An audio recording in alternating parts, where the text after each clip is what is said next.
everyone. Welcome to Tonecast 101. We're going to be simulcasting this as well. We're going to be on YouTube, so if you want to watch us on YouTube, if you're listening on our Podbean page, iTunes, anywhere else you find the Tonecast, you can check us out on YouTube. This will be simulcast. I've got a special guest here. I've got Garrett Gardner from Stigma Guitars with me, and I'm excited to chat with him here in just a minute.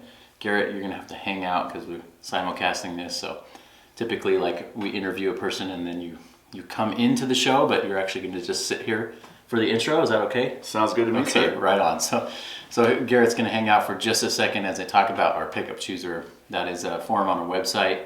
Go to our website, you can see the pickup chooser form on the top page, and click on that link, and that'll give you a way to fill out some information on your guitar, what you're looking for pickup wise, and one of us will get back to you with some suggestions on a set of pickups. So check that out. We'll put a link in the show notes to the pickup chooser. Try it out. It's no obligation. It's free. As we mentioned in the last episode, we are stacked up with those pickup choosers, and it does take us a little longer, so be patient with us to get back to you. We really value that in-person interaction, whether it's a phone call or email. So we want to get back to you as quickly as we can. Just realize it does take a lot of time as we all talk about guitar stuff together. So I'm here joined by Garrett Gardner from Stigma Guitars. Garrett, how are you today? Doing well. How are you, Brian? I'm good, man. We're jumping into this interview. We were talking before we recorded that you're going to be our second person ever on the simulcast. So if you want to watch us, we'll be on YouTube. Our YouTube channel is youtube.com/porterpickups. So Garrett is a local guitar builder here in the Boise area. So I'm excited to talk about a wide variety of subjects with you, Garrett.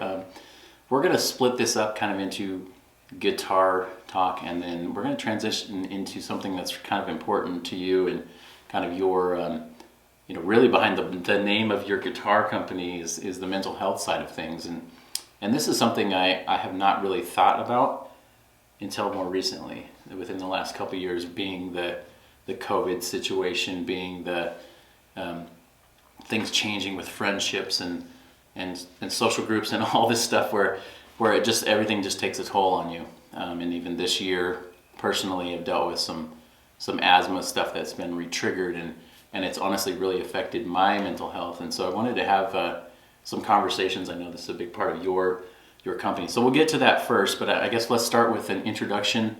Let us know who you are and what you do, and we'll go from there. Alrighty. Well, I am Garrett Gardner with Stigma Guitars here in actually Meridian, Idaho. Been building mostly acoustic guitars and ukuleles on and off for past 12 years now. I got into it when I was in high school. Nice. Kind of fell in love with lutherie, and just been it's been a passion of mine for quite a while. Sweet. So you got the start. So what was that transition of guitars are cool to I want to make guitars? Tell me about that. I grew up doing a lot of woodworking. Mostly it was a lot of lathe work. Okay. And, senior in high school, I was like, you know what? Hey, I love music. I want to learn to play the guitar. But before I learn to play the guitar, let's build a guitar. So you actually I'm going to make it, then I'm going to play it. Exactly. I got into building guitars with the hopes of, I'm going to learn to play. That's like completely backwards from the way that I started. Most people, right? They start out playing and like, I'm going to make something, or in my case, like rip apart a Strat, like see how it's made and stuff like that. So you had the idea of making it. Tell me about that first kind of journey into like buying woods, and I'm sure it was a nightmare, right? Well, kind of a little bit. Yeah. First guitar I ever decided to ever build was going to be out of curly koa, full koa, top, back, and sides. The most expensive wood possible, besides Brazilian rose. Exactly. And doing it with a cutaway. Nice. And I had never bent wood before in my life. Luckily, the buddy of mine in Hawaii I got the wood from misquoted me on the wood price. And he was like, you know what, hey, that's on me. I'm going to honor the price, but if you screw it up, you got to pay double. You got to pay double. Yeah. So, it was a long, involved process. Did not want to rush it. Took me almost a whole entire year to finally build one. But yeah, it was just a big giant stepping stone.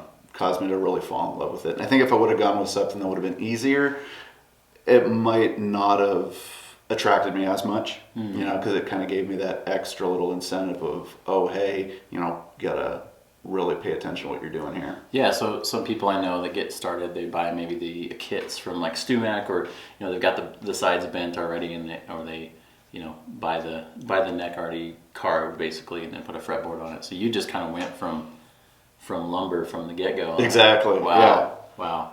What would you have done differently based on that first kind of experience? Would you like, so say someone's in your shoes, they're like, I'm just gonna go for it and build like a Martin custom shop level guitar from day one. Right. What would you kind of go back and like, you know, maybe slap the earlier Garrett and say, what would you change about that process? There's actually a lot of things that would change now that I know how to do some stuff.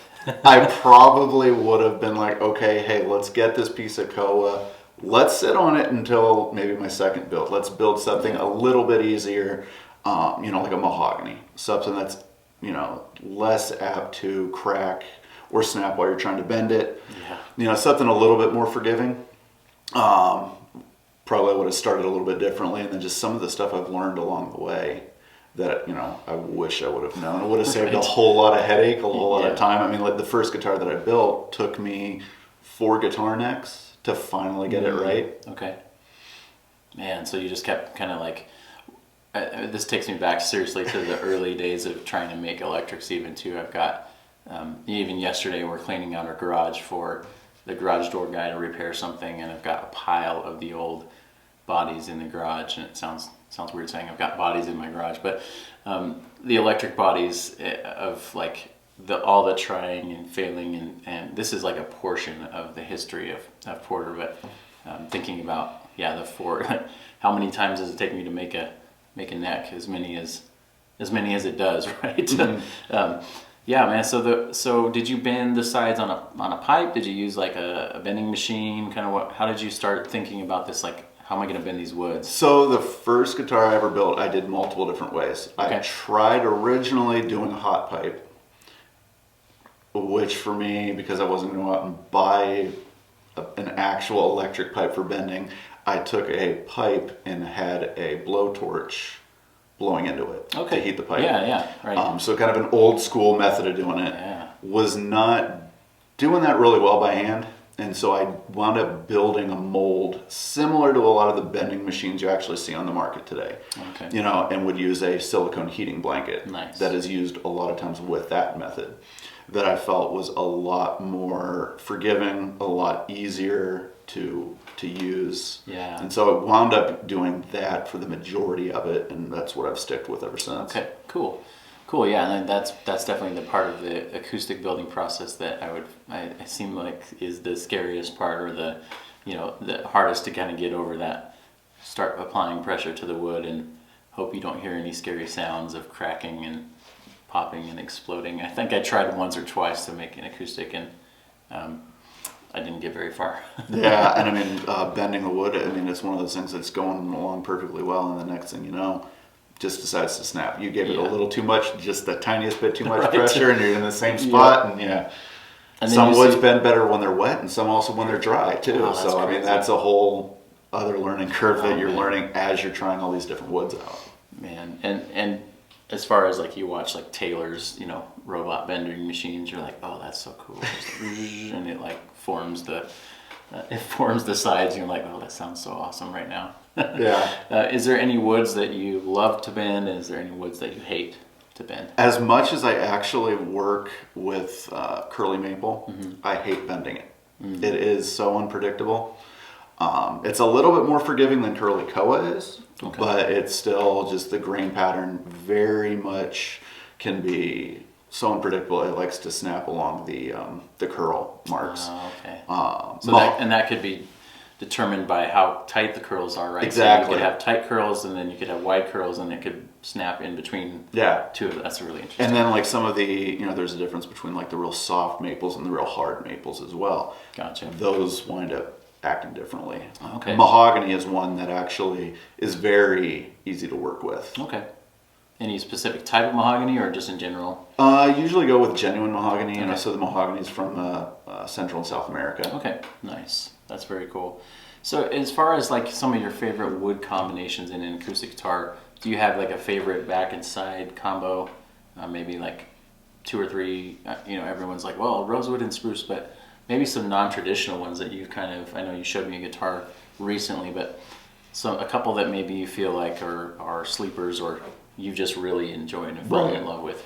So one that I've come to really love over the past year and a half has been spruce for the top with back and sides out of black walnut. Okay. You lose a little bit of the sustain that you would normally get, but instead you get this real woody, real dark, deep voice to it. Okay. That especially if you start drop tuning it a little bit, it starts to really sing. It has a real angry roar to it. Nice. Yeah. So I know that like sometimes walnut is seen as like a cheaper or inferior wood, sometimes maybe just because it's not exotic, it's domestic for the most. Most walnuts are around here. And so what would you say to someone who's like not sure about trying walnut? Would you kind of like bust the myth in a way? Like, definitely. I think that there's a lot of non-domestic woods that are actually really slept on. Walnut being a big one. Sure. Myrtle wood is another one that I think makes a killer acoustic instrument. Maple can be bright at times, but if you can voice it a little bit differently, that will make a big change. You can warm it up just a little bit as well. Yeah.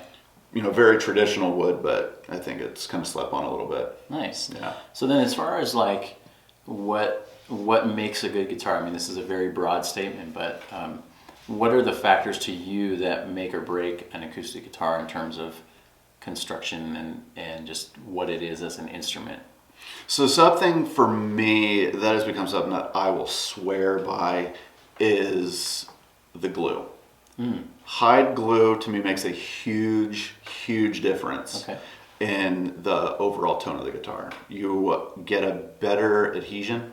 It dries a lot harder and a lot stronger. You get a better bond. So seems to also dampen the vibration less than a traditional PVA glue would. Okay, interesting. So I know that that's sort of like the a lot of the marketing is like, oh, it's all hide glue construction, and so you feel like maybe it doesn't inhibit the joining of the different pieces of wood and just gives you kind of just better resonance across the board, or it keeps the resonance intact. Maybe. Correct. It's more of an honest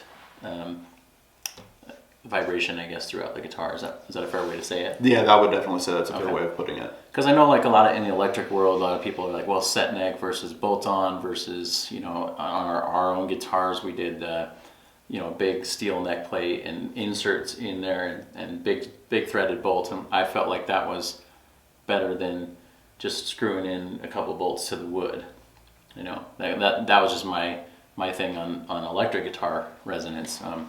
The other thing is big in the acoustic guitar world is the neck joint itself. So I know that you kind of have some different thoughts on the neck joint and kind of what you do. So maybe let's talk about the neck joint of the acoustic and kind of your philosophy, I guess, on that. Okay. Yeah, I've tried a couple different methods. I've done some just dovetail joints, but mainly I actually do a mortise and tenon, which I will do a bolt-on neck. I'll put a threaded insert into the tenon on the heel, and then I will use a bolt to go through and connect everything together.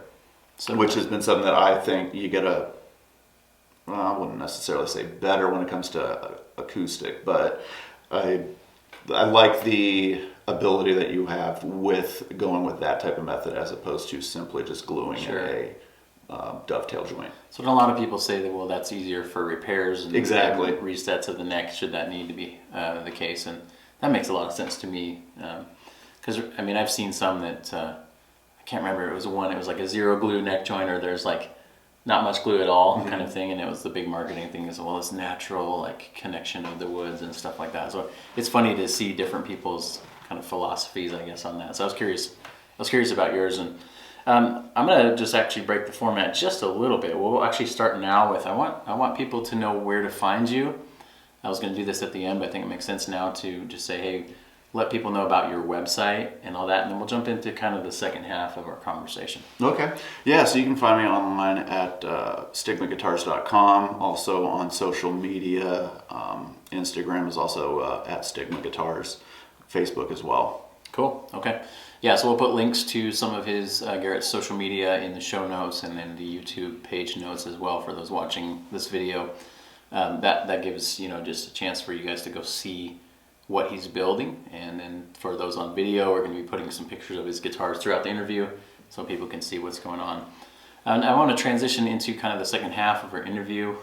This is kind of associated big time with who you are, with the name of your guitar company, and as well as just kind of get into the weeds a little bit in this mental health subject. So the name Stigma Guitars, kind of give, for those who've been to Garrett's website, you kind of give the backstory there, but let's talk a little bit about the name and why your company is named Stigma Guitars. Okay, yeah, so it kind of stemmed from a conversation that I had with a friend of mine a couple years ago.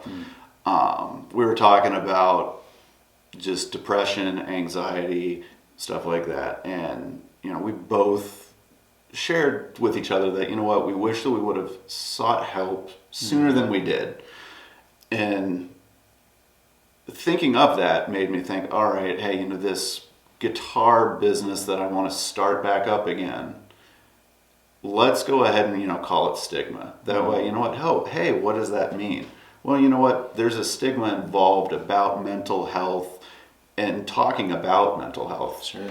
And wanted to use that as just a way of being, hey, it's okay to talk about it. It's okay to not feel great, and sometimes not feeling great, but, and admitting that to someone is the best thing that you can do. Sure, that's great. Yeah, and I think sometimes as business owners and guys, we're like, hey, we don't have a problem. We just push through it and we deal with it. And I think that that's certainly something I've been more aware of lately. Of just, man, this thing is taking a toll on me. This business that I love, and that's probably the hardest part, is you love it, but it also things that you love about it actually can cause you some emotional damage and tough situations, dealing with a wide variety of things, whether it's just like dynamics with people or business decisions, and the weight of, okay, I've got to make this financial decision and I've got enough to do, I need to buy 5 major things right now and I have enough to buy 3, but what are the 3 that I need? And just kind of that toll of like decision making all the time, right? We're not, as business owners, we're not waiting for someone else to make a decision for us. Like, we carry the weight of every decision that's made, and there's a cause and effect to those decisions, and that just kind of like grinds you down, right? You're looking at buying wood and you're like, well, if I bought this top, this would be really cool, but I don't have an order for it, so maybe I shouldn't buy it. And then you just kind of like, you're kind of like having this like wrestling match in your brain of like the right and wrong, or the angels on the shoulder thing, right? Exactly. Yeah. So maybe as you became aware of kind of the mental health thing, how was that transition in kind of like being okay talking about it, or safe places for like your friend or whatever, just to be like, hey man, I think something's off, and maybe talk about kind of that. Was that more of like a breakthrough for you in like a good way, and kind of just healing a little bit? In some ways it was a breakthrough, because I've always been one that if there's something going on, I usually keep it to myself. Yeah. I don't ever vocalize it. I just internalize it. Sure. Which then that's no one ever does that, right? Yeah. For me at least, if you start to really internalize stuff, it just starts to even snowball effect. Just gets larger and larger, and next thing you know, you're having a mental breakdown. Yeah. So opening up about stuff with people and just being more apt to focus on it as well, as opposed to like, oh, you know what, I'm just going to toss this in the back of my mind, come back to it at a later time.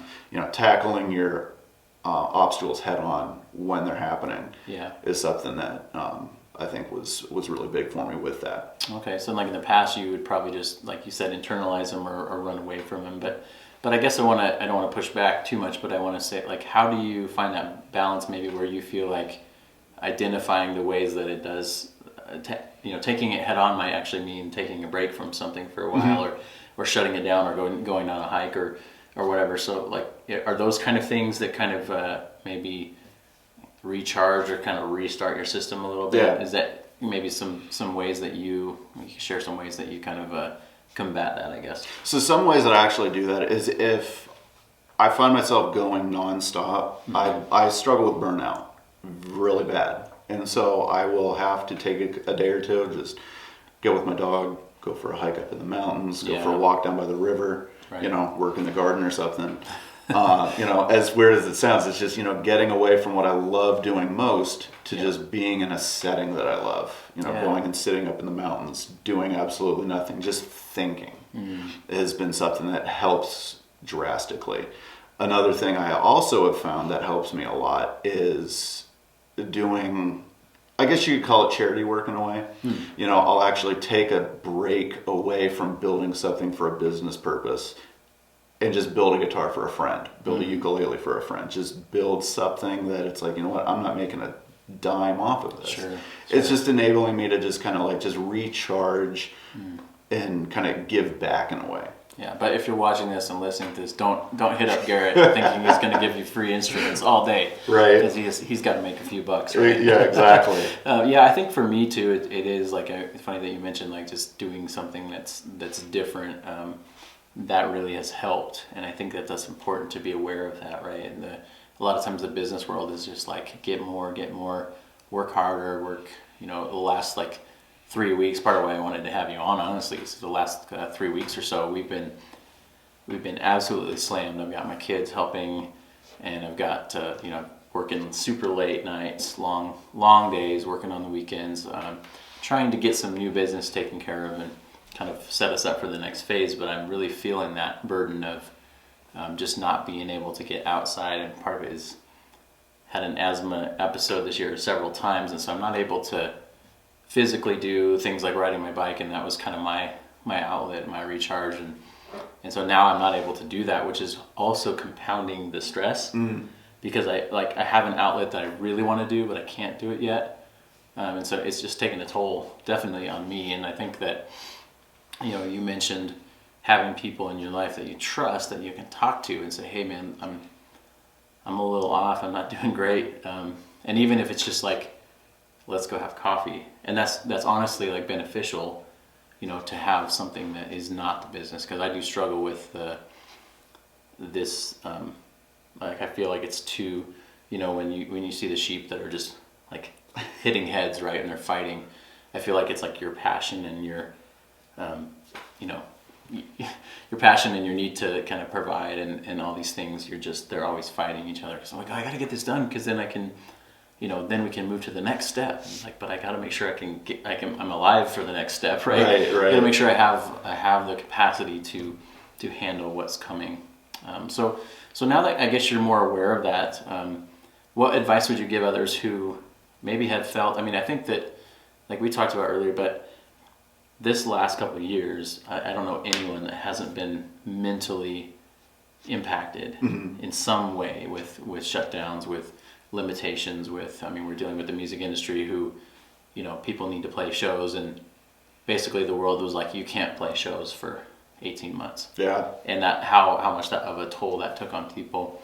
So what would you say would be some advice for people that are feeling that way, and maybe they're not necessarily in the gear world? So we have, you know, non-guitar players that listen to this show, but what would be some of your advice that you kind of give them to not only be aware of that, but to help combat against it? Right. You know, there's multiple things you can do. I mean, talking to somebody, whether that be a therapist, whether that just be a, you know, family member, friend, someone that you're comfortable with, you know, just being willing to open up, you know, share, hey, this is what I'm feeling, this is what's been affecting me, you know, and not feel any shame in that. You know, there's nothing wrong with admitting that you're having an off day, off week, right? You know, whatever.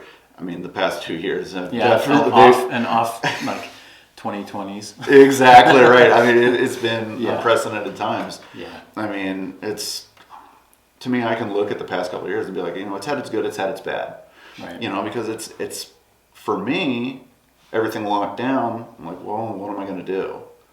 That's what I actually got back into guitar building. Okay. You know, I was like, hey, I can't go do anything. Every place is closed. Why don't I get back into the shop? You know, and it rekindled a passion that I have. That's cool. You know, and I've known other people that have just found different hobbies. They've picked up playing musical instruments because it's like, well, what else can I do during this time? Yeah. But, you know, with the good that's come from it, there's been a lot of negative as well. Of course. But just being able to open up with people, I think is huge. Cool. And then finding those people that you do trust. Exactly. You just want to like walk to some guy at the subway and be like, I'm struggling right now. Exactly. Yeah. But yeah, that's good to have kind of those safe places. I'm glad you mentioned that. So kind of as we close here, this is definitely like a conversation that is ongoing, right? We're all dealing with different stuff, and I personally just don't want to be afraid to talk about it as we kind of navigate all the challenges of this business. And doing this business this long has definitely gone through a lot of up and downs, and definitely relate to in a way of like trying to make an instrument and dealing with like setbacks and struggles, and we're certainly not in this place where everything's perfect by any means. That we're always going to have setbacks and struggles and challenges, and just being aware of like, man, I'm not on my game right now, and I need to figure out what are my recharging items, and maybe it's shoveling dirt in your backyard. Right. Maybe that's what it is, and that's okay. Yeah. And it's productive. In a way, you're investing in yourself being right for the next week, because you got stuff coming up. But like, go watch a basketball game on TV, go on a hike, or go fishing or whatever, and then you're actually going to be more productive in the following week. Mm-hmm. A lot of times I find. So that's definitely one way to approach it, man. Thank you for being on the show. I do want to have you in just maybe with a quick, if someone's in this wanting to make an acoustic guitar mm-hmm. specifically, this could go really long, but maybe like a 2-minute answer of where would you say, hey, you should start here. You should start at this kind of down this path, or maybe how would you recommend someone approaching becoming an acoustic guitar maker? If someone wanted to actually get into acoustic guitar building, myself, I did a lot of reading. There was a lot of books that I read, published anywhere from the 1970s up until 2010. Right, a wide range of stuff. Don't remember the names of any of the books off the top of my head, but something I would definitely point people towards is a company in, I believe it's Colorado, O'Brien Guitars. Okay. What's the guy's name? He's got a YouTube channel and stuff, right? Yes. Okay. Yeah, I think I'm familiar with that. He's got a wonderful online course that even I have been building for a while. I've gotten a lot of information out of him that is very beneficial. Cool. So get kind of depending on your learning style, whether it's text or video or a combination of both, just what you're saying is kind of consume as much. Consume as much as you can, on all aspects of it, learn about it. I know there's multiple places throughout the country that you can take a short course on actually doing as well. That's cool too, especially for the practical learner, where they just want to see it being done versus like reading a book, and that doesn't, I'm definitely like not the read a book guy. Like, I get furniture and I like throw away the manual and then I try to figure out how to make it. So which has caused me a lot more heartache than I'd like, but always. But when I learn it, right? And I don't often make the mistake again, but I make, I probably didn't need to make 7 mistakes to get to what I would say is like, a perfection level. I could probably just like do it right from the beginning and study a little bit more, but that's just never been my style. Mm-hmm. People ask like, hey, did you go to school for pickup making? I'm like, nope. I just did it. All right, everyone, if you want to catch the rest of this interview with Garrett here, head to our Podbean page. We're going to have a link to porterpickups.podbean.com or iTunes. You're going to have to catch the audio for the rest of this interview that we had here with Garrett. Garrett, again, thanks for being on the show. Thanks for being a part of this whole conversation on mental health, and really enjoyed this conversation. But catch the rest of it on our podcast page and the audio portion only. So take care, guys. Yeah, thanks.